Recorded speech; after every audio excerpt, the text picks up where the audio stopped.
example, 6 multiplied by 2, this answer is the product of 6 and 2. So what is product? It is the answer to a multiplication sum. And then the last one that we need to look at is the word factor or factors. So factors are that a number consists of. So the factors of 6, for example, we can also put them in curly brackets, from smallest to largest is 1, 2, 3, and 6. Important to note, when we list all the factors, we should be able to say, okay, 1 times 6 is 6, and 2 times 3 is also 6. So those are the words multiple, product, and factors. Very important words when we do the RSA encryption system. Okay, the next thing we need to look at is the positive integers, the set of positive integers. Now if we put them into a set, we put them into curly parentheses, they are the numbers 1, 2, 3, 4, 5, 6, 7, and so on. Okay, so that's the set of positive integers, and that is the set that we will do a study of.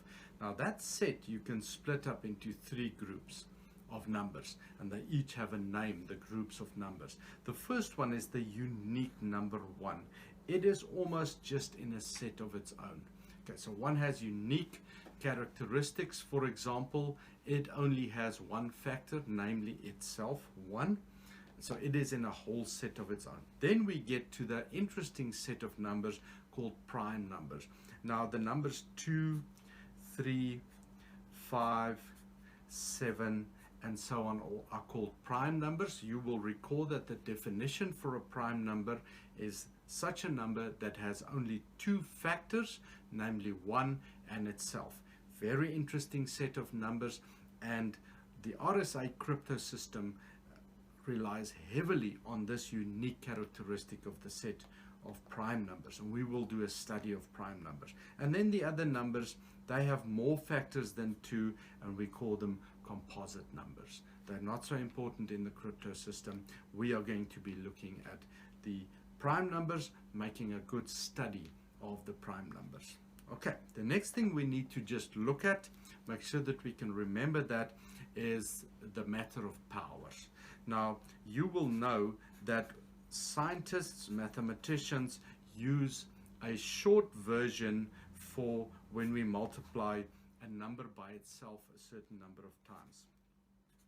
And we say that this is a power, it's 2 to the power of 3, which means 2 multiplied by itself 3 times. Now that equals to 8 and never equal to 6, because this does not mean 2 multiplied by 3.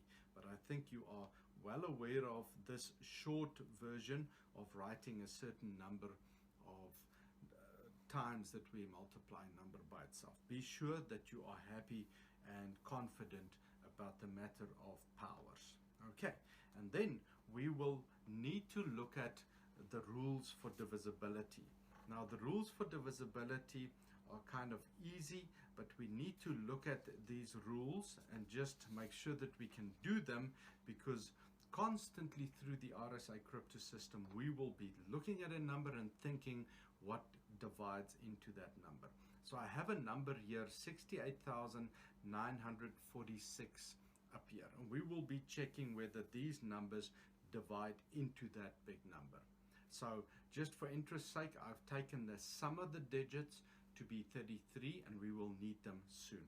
Okay, so let's just revise real quickly. How do we check for divisibility by 2? Is this number divisible by 2? Yes, it is. We focus on the last digit. We ask ourselves, is it even? Or in other words, is it divisible by 2? Yes, 6 is divisible by 2, and so is the whole number. Okay, so for divisibility by 3, we need the sum of the digits. Okay, so we take the sum of the digits, 33, and we ask ourselves, does 3 divide into 33? The answer is yes, and when the answer is yes, 3 divides into the whole number. Very short way. Then we look at divisibility by 4. Now 4, we need to look at the last 2 digits. Then we ask the question, does 4 go into 46? No, it doesn't. If 4 does not go into the last 2 digits, then we are sure that 4 does not go into the whole number.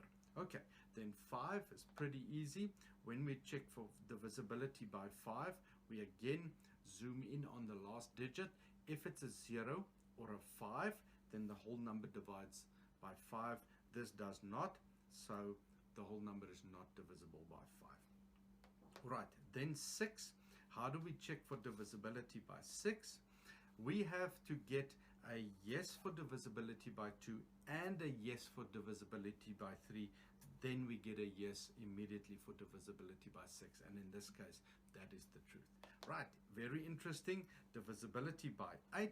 We have to check the last 3 digits. If the last 3 digits, 946, divides by 8 equally, then the whole number divides by 8.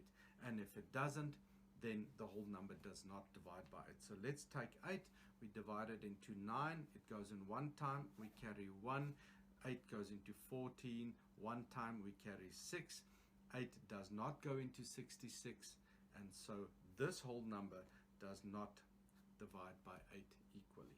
Alright, then 9, when we get to 9, we look again at the sum of the digits, just like 3, we look at 33, 33 does not divide equally by 9, and so the whole number is not divisible by 9.